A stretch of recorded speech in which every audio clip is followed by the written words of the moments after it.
What is up, all my hope healers and hope dealers? Welcome to my YouTube channel, my PhD, my prison history diploma. I did 10 years and 8 months in Florida Department of Corrections, and I've been out for over 17 years now. Yes, freedom is absolutely our birthright. So I wanted to make a video today about what it's like to be strip searched coming out of visitation. And the bigger question is, does the strip search really work to prevent contraband from entering the prison? I'm sure most of y'all know the answer to this question. It's an absolute capitalized N, capitalized O, exclamation point. No, it does not prevent contraband entering the system. So one of my stories that I'm absolutely like, it's so funny because, they really thought they were doing something at this particular prison in Miami. First of all, the prison that I'm speaking about in Miami, there's only 2 women's prison. One of them is closed down now, but there were 2 that were open back then. So I'm not going to be very specific on which prison I'm speaking upon. But I will say that, the guards really thought they were doing something the way that they strip searched coming from visitation, but really they weren't. So first and foremost, let me make this abundantly clear. The guards in the Miami prison were guards that were pretty much just as gangster as the inmates, to be honest. The only thing is that they had a badge and we didn't. The inmates did not. So the guards were the big contraband people. They brought a lot into this particular prison. I mean, there was just craziness there. Crack, heroin, cocaine, you name it, you could have gotten it there for sure.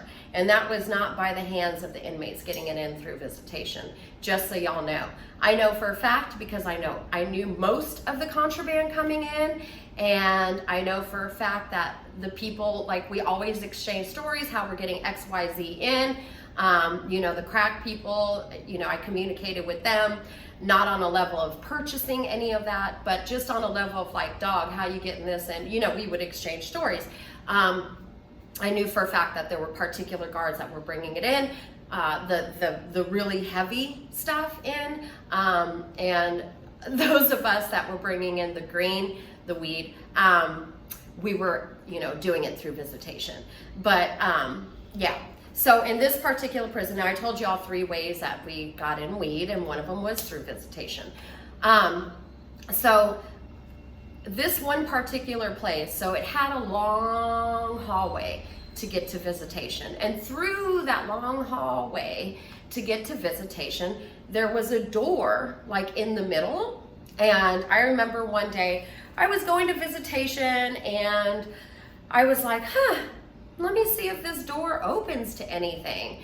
And there were no windows in this hallway, by the way. So I opened the door and it was unlocked, and lo and behold, it was a straight access to the compound.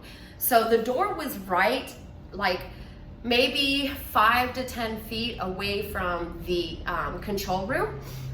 So like when you open the door, obviously the best way to throw some contraband to the compound through that door was to squat down, basically do an army crawl, make sure that the door stayed open. So what I would do is put my foot on the door, get down, and I would tell, my people that were outside of that door, because there was a gazebo like area that door faced towards on the compound. So I would tell my homegirls, yo, be at the gazebo area at XYZ time, and I'll throw you the, whatever, out this door. So that's how that worked. And that was completely by accident, which is why it was an important conversation to have with my people that I knew that was also bringing in green, right? Because we all fed each other at this particular prison, especially the potheads. We didn't want to go without, and we always knew if we needed a hookup, we could go to each other at this particular place. So what would happen? So I went through visitation, discovered this door, and I'm like, holy shit. So go into visitation, have your visit. Now coming out of visitation, so you get strip search going in, so they make sure that you don't bring in any, I guess, messages or whatever, blah, blah, blah, okay? You know, but it wasn't as hardcore of a strip search. It was just basically squat, cough, boom, go. But coming back through visitation, I checked the door still worked. Coming back through visitation, go through a serious strip search. I mean, we're talking very thorough. You know, obviously you have to get completely unclothed, you know, open up your arms, spread your mouth, open up your ears, you know, run your fingers through your hair. You're gonna squat and cough, but you're gonna do it in several different positions. You know, I mean, frontwards, sideways, whatever, you know, lift your legs up, whatever the case may be, whatever they ask you to do, coming back through visitation, you absolutely, whether it just makes you completely uncomfortable or not, you absolutely have to follow those orders. No ifs, ands, or buts about it. If you don't follow the orders of spreading everything, spread eagle the way that they're asking you to do, you will absolutely 100% get cuffed and stuffed immediately, meaning you will go to solitary confinement. Do not pass go. So it was extremely thorough. It was always females that strip search females. It could never be a male. And, you know, again, it was a very thorough strip search, but little did they know about the door.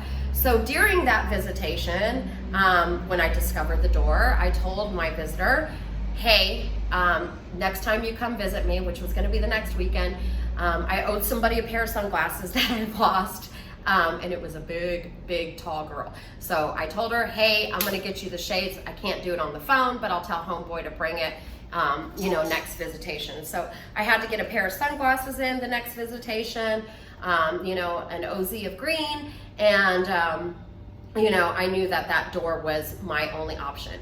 So to get such a you know, because, when they strip search you in going into visitation, they write down everything you have on person. Meaning if I had earrings in, that was getting written down. Necklace was getting written down. Bra, panties, socks, the whole nine. All getting written down, brand, everything. Very, very detailed. So anyway, so the next weekend comes and I go to visitation with this particular visitor. They brought me the badass shades and they brought me the green, and I'm like, cool, you know, get it into a position where like it's not obvious that I have it on me, you know, but if I would have gotten strip search, obviously being such a hefty amount of items that I was trying to get in, it wasn't feasible to take it through the strip search process. So I had to rely on that door. I checked the door on the way to my visitation, and crazy thing is, y'all, there were no cameras that I saw in this hallway. So it was almost like that door was saying, welcome, drop contraband through me. It was too irresistible. So anyway, so my visitor passes me the items, da-da-da-da-da, my homie's waiting out there, and boom, I opened up the door. You know, and I had to do this very quickly because you never know if an officer is going to walk through that hallway, or you don't want to be caught by another inmate either. Not all inmates were trustworthy. A lot of them, you know, like to snitch for shits and giggles. Never understood that part. But anyway, so get to the door, open it up, put my foot down, army crawl as far as I can, throw the two items that I needed to get in there to my homegirl. Boom, got it in, went into the strip search, and everything panned out perfectly, perfection. And so I was gonna be, I was the first one to use that door and let the rest of the people know, hey, whether it worked or whether, well, they would have known it didn't work if I would have been cuffed and stuffed. But yeah, it worked. And that door became a very well known on a down low level that was the way to go for a long time. I think that door stayed open, y'all, for like 3 months. And then finally they managed to realize, oopsie, this door's open. And one day I went to check it, it was locked. You know, but the good news is, like, it lasted a good amount of time, and it worked out to my benefit for quite a bit. Another person, many people's benefit, actually. You know, all the homies that I knew that was down like 4 flats, stuck in mud. I told everybody, and you know, we were doing our thing. We were doing our thing, and it was working out beautifully until the door got locked. And then, you know, obviously we had to come up with other methods. You know, so there's that story, hilarious. So, you know, all my hope healers and hope dealers, as y'all know, I don't live in the US. I live in Mexico, in a beautiful town with mountains and ocean and all that lovely stuff. The ocean is, you know, 5 blocks down from my house. You know, and I do a lot of, I do a lot of gratefuls. I'm very, very grateful for my life, but I'm also quite human. And I go through things here. You know, this is, it's still life, right? You know, and right now, at this current moment, I am having an issue with one particular person here. Now, here's the thing that I've learned, for me personally. When people get under my skin or have some sort of behavior that I find to be uncomfortable or not conducive for my life, I quickly read, write, and erase them. And I'm gonna tell you why I do it so quick. First of all, I didn't do it so quick with an ex-boyfriend that went back to Canada. And when that person left, now I did end up breaking up with him. He was a good person in general. His acts of service was his love language, but he also wasn't healed from his childhood trauma, and he did not know what to do with feelings of like anger, despair, you know, most of it was underlying hurt, right? Things would hurt him, things would cause fear to him. And so what he would do is he would use me as his punching bag, and then I would give him excuses. You know, because I'm like, oh, he just needs to heal. Like, he's got potential, blah, blah, blah. Let me tell you something. I am meeting my potential. And anybody that comes into my world is not going to have potential. They're going to be meeting their potential. Because if I can do it, then my partners, whether it be friendship, relationship, or otherwise, are going to be vibrating on that same level. Because when that person left and he went back to Canada, you know, we still kind of maintained a friendship, but nonetheless, he was still the same person, right? He still hadn't healed, hadn't learned how to deal with anger, so it was still inviting toxic energy into my world. So he left, and I slept for 2 days, y'all. And I just realized how much weight came off my shoulders when he left, and how much toxic energy he brought into my happy zone, right? So I meet a new person here, we become friends, hours of endless entertainment. This person was really, really fun, great person. But then the person started displaying behavior that I found to be not conducive for my life. So for example, the person gave me a gift that I didn't even know they had a gift for me. They just texted me out of the blue and they said, I have a gift for you. Make sure you bring a bag, your backpack. So I was like, cool. So I went to their place, brought my backpack, and they gave me some weed that somebody left behind to them, because we get a lot of tourists in this town. And obviously they can't bring the weed on the plane. So the person gives me the weed. And they're like, here's your gift. And I'm like, damn, dog, straight, you know? And it was probably about, I don't know, 3 or 4 joints. But hey, it was free, right? She got it for free. I got it for free. I was like, this is amazing. This friend who doesn't smoke weed is like, totally gets that I do love to smoke out. And who doesn't love free weed? So anyway, like 3 days later, this person threw in my face the gift that they gave me, and then told me what the dude spent on that weed, and that I should feel lucky that it was my gift.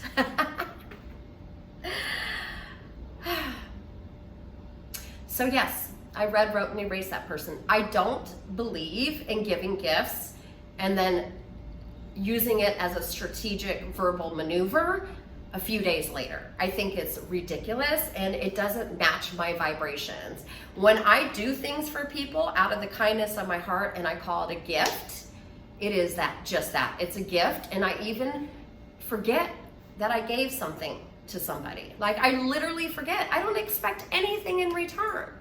So that to me was just the first sign of toxic behavior, and then it just kind of snowballed. And so yes, I read, wrote, and erased that person. And I have discovered that I'm very comfortable standing on my own. Me and this person run in the same circles, but now this person is doing some sort of smear campaign on me. Now here's my thing. I operate in class today. I operate in silence, and I operate with the knowledge that people give themselves enough rope to hang themselves. It is not my job to smear anybody. It's not my job to cause anybody harm, and it's not my job to defend myself when I know the truth. So what I've learned to do in this particular situation for sure is cut things off with a quickness. I call it weed eating these days because, I need to take the trash out, y'all. I can't, and I'm not calling the person trashy, but what I'm saying is I can't let toxic behavior into my realm, because here's the thing, I absorb that energy, and it doesn't feel good. And if it doesn't feel good, what I've learned, if something stops feeling good for me, gone, remove, because we all go through our life with our own things to grow through. And sometimes that growth that we're going through is not kind to us. It's quite painful. But at the end of the day, it's my growth, and nobody deserves to get mistreated because I'm going through growing pain. It just doesn't make sense to me. I'll share with people, hey, I need help getting through this and growing through this, but I don't mistreat people. And I don't put people in a position to make them feel like they owe me something if I give them something. It's just gross to me. So with that being said, my life isn't perfect, but you know what? Every moment that I get to live this life and I get to make decisions that are good for me is every moment that I stepped up in my level up, right? Because I think every time I make a decision that may not, by optics, look like it's a good decision, because I've lost some friends over my honesty, over me protecting me, and me, saying, hey, this toxic behavior isn't for me. I'm gonna lose some people along the way, y'all, which is fine, because at the end of the day, I'd rather lose people than lose me. And what I said to the person was, I comes before you, even in the alphabet, and I'm gonna take care of me way more than I'm gonna take care of you. I'm not even gonna try to do the psychological dive as to why you wanted to throw a gift in my face. It just was like, nails on a chalkboard, no thank you, peace out. With that being said, hope healers and hope dealers, if you have boundaries and you have people in your life that are just displaying toxic behavior, and yes, sometimes, and get rid of it quick, because what ends up happening is you build a trauma bond, or I build a trauma bond. Literally, it's a real thing. I build this bond with this person, but it's traumatizing, and we're only bonded by trauma, right? It's not bonded by joy. It's not bonded by laughter. And I operate where I feel my feelings, right? Whether it's joy or sadness. Feelings are feelings, and we have to feel them. There are no shortcuts to feeling the feelings. So at the end of the day, my hope healers and hope dealers, just remember, I comes before you. It's okay to have your boundaries, and it's okay to respect yourself, and it's okay to have this saying. I say this to myself every morning when I wake up: to thine own self be true. I live for me. I love to help others, and I love to be of service to others. But what I mean by I live for me is that if it's not an even energy exchange, then it's time for that person to get out of my life. And that's just the way that I'm gonna live. It has to be. And listen, y'all, we come with faults. I get it. I come with faults. That person with the gifts thing, it wasn't just the gift thing. It was several things that just stacked on top of each other. But my theory is, when people show you who they are, you absolutely have to believe them. And at the end of the day, if I'm the enemy and I have to go through a smear campaign because I put up my boundaries and I said no to that kind of behavior, I will be known as the bad person out there. I don't give a shit. And I'm gonna lose people along the way, and I don't give a shit. But at the end of the day, like I said, I don't lose me. I stay on top of me. I take care of me, and I take care of Teddy. And, you know, all my hope healers and hope dealers, you are worthy of taking care of yourself. You are worthy of having boundaries. And you are worthy to step up to plate and say, this doesn't work for me. You need to exit stage left. So, you know, today's Wednesday. Let's make it a really good day and just tell yourself, I can do everything and anything my heart desires. As long as we're spreading light and love and taking care of self, then everything else will fall into place. So all my hope healers and hope dealers, I hope you're having a great Wednesday, and thank you so much for being here. Drop a comment below if there's, you know, if you're having an issue with having boundaries, because everybody goes through that. People get scared to lose people. And I get that, you know, I don't like losing people, but at the end of the day, I don't like even more losing myself. I love y'all. Have a great Wednesday.